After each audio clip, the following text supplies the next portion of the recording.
Hey everybody, welcome to another episode. This one's a little quicker one than the first one I put out the other day. I got an Ibanez RG. I don't remember what. It's a mid-range model.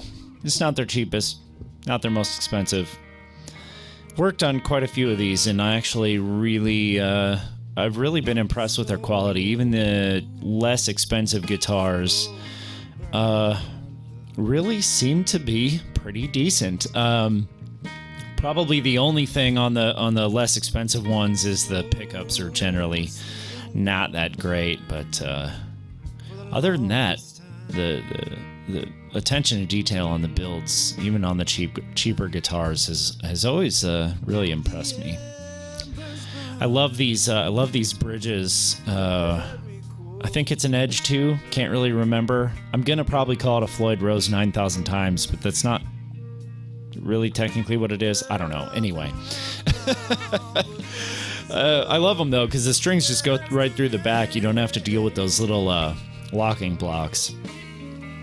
Anyway, one of the issues that the customer brought to me with this guitar, aside from a general action setup and string change, was the input jack was making some scratchy noises and stuff and being intermittent.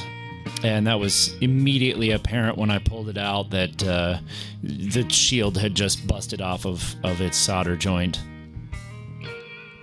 Generally, I see that happen because somebody tried to tighten the nut on the outside of the jack without holding the inside, and it just twists it so much that one of them busts off.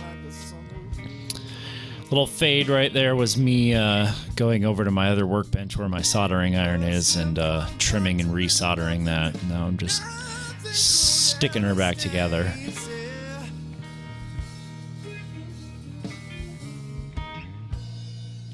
Giving everything a little general cleanup. Making sure nothing's scratchy when I plug it in again. And of course it turned out that the nut holding that pot in was loose, so I'm just giving that a little tighten, getting everything clean.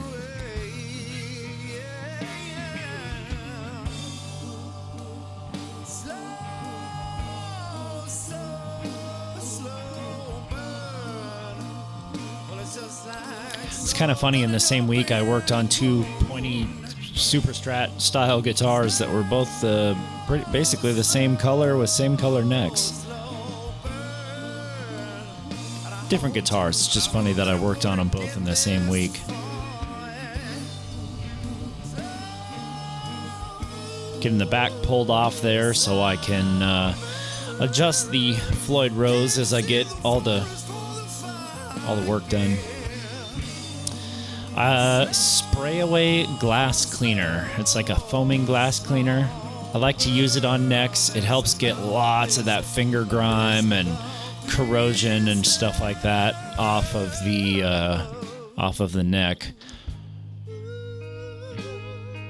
And I'm gonna condition it. That little bottle you see sitting there of that yellow stuff is boiled linseed oil, and right now I'm hitting it with some 000 steel wool just to clean up the frets, shine them up a little bit. I think this guitar has probably sat for a while. You can generally tell when a guitar hasn't been played in a while. It just gets that sort of crustiness on the frets. Just flooding it with some boiled linseed oil now, making sure I get everything covered. And I generally let that sit for at least a couple minutes before I wipe it off, just so the rosewood can suck it in a little bit and get hydrated.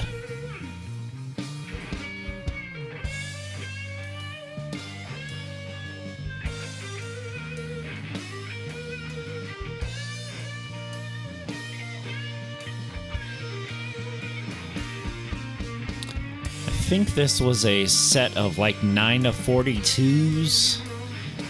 This customer actually wanted this guitar tuned to drop D.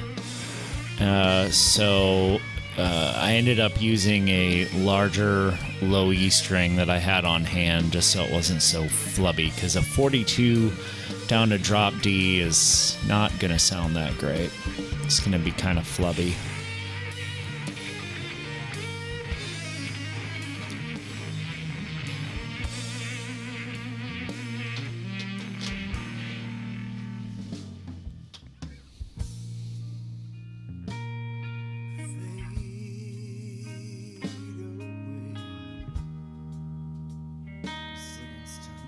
I think probably my least favorite part of doing work on a guitar is physically sticking the strings through and putting them all on and getting them all stretched out and all that. Especially on a Floyd Rose, because I usually like to keep those little locking blocks on the nut in place and kind of go underneath them. I don't know why.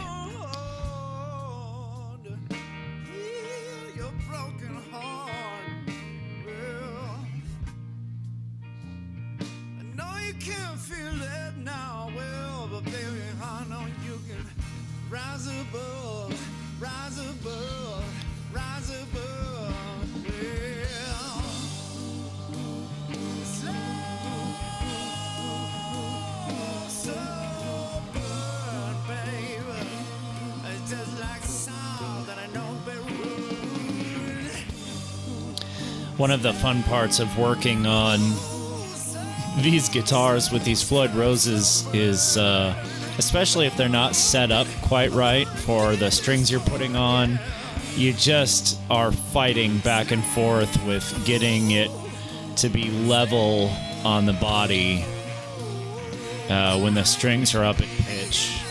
So you'll see me do that several times. What I just put under there is a little spacer that's just helping it stay level so that as I bring the strings up to tension, the Floyd is already in the territory of where it needs to be properly set up.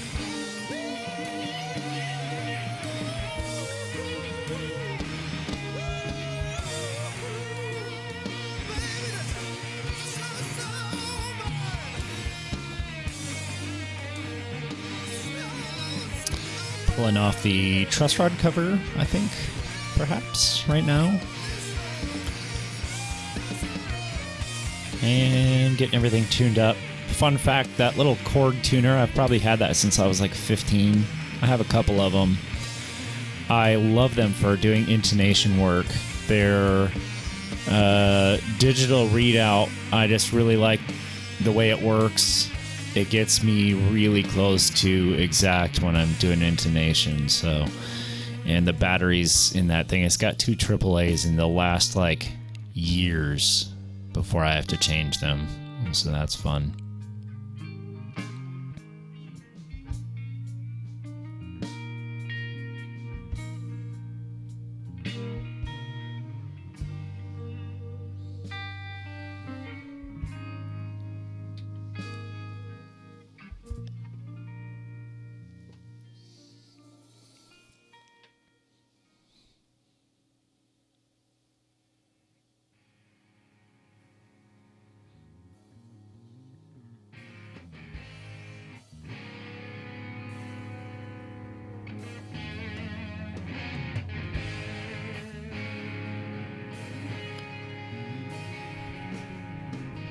Again, just going back and forth with getting the strings up to tension, getting the Floyd Rose at the proper angle, which is essentially 0 angle. You want the base plate of that tremolo, that style tremolo, to be level with the body. On a Stratocaster or something that has like a vintage type bridge where it's not recessed, you generally want it to be angled up a little bit. But on anything that's recessed, that's a Floyd Rose style of thing, you want to have it level with the body.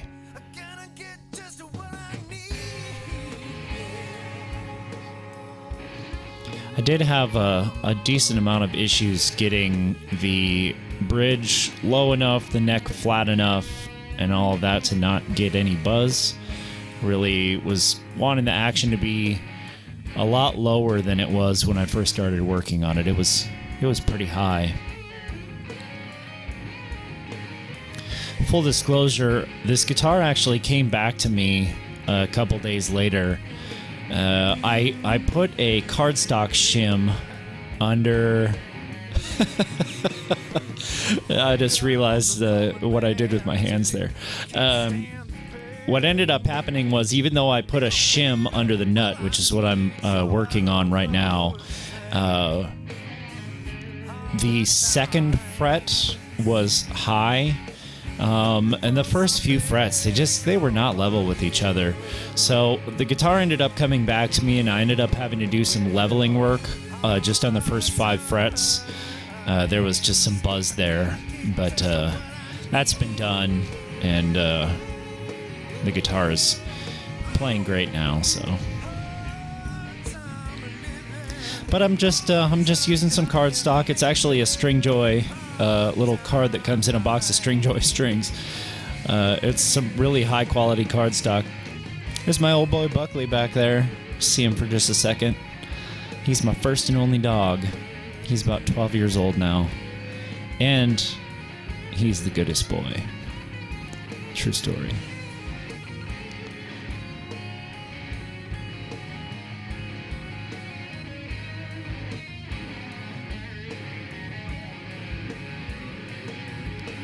I have no idea why I was looking for a screw just now, because I know all those had the locking screws in them. I'm not sure what I was looking for. It's been enough days since I actually worked on this guitar, I actually don't remember.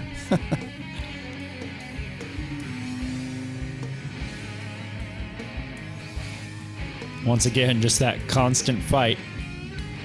Going back and forth, getting the thing in tune and making sure that the Floyd is at the proper angle.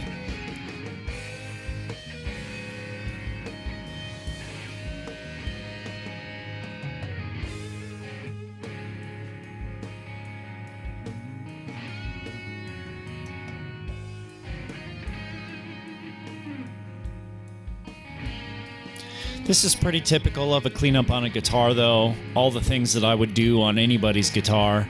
Takes me probably an hour, a little bit less sometimes with like a Stratocaster or something that's a hardtail where I don't have to mess with the tension of the springs and the claw. But it's just a general cleanup, getting that fretboard condition, getting the frets clean so it plays properly the way that it should, you know, getting the guitar cleaned up, making sure that all the electronics are clean and lubricated properly so they're not making crispy, crunchy noises into your amplifier.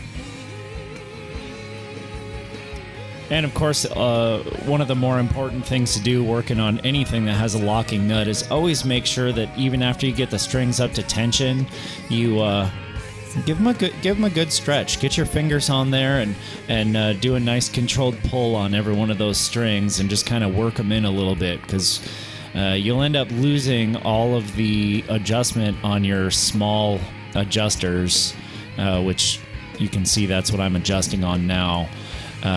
If your strings aren't stretched, you'll end up locking it down and stretching your strings and then screwing those all the way in. That doesn't help, so definitely just got to be careful with that. But anyway, that's it for this video. It's been fun. Just trying some different things on the YouTube channel here. If you like what you see, hit that subscribe button, hit that thumbs up, share it with your friends, come back for more. I'm going to try to have some fun content. I'm trying to make content like the stuff that I like to watch on YouTube, and every time I get a chance to work on another guitar, it's another chance to create some more stuff for you guys to watch. And so if you have any questions or if you have an instrument you want me to work on, let me know.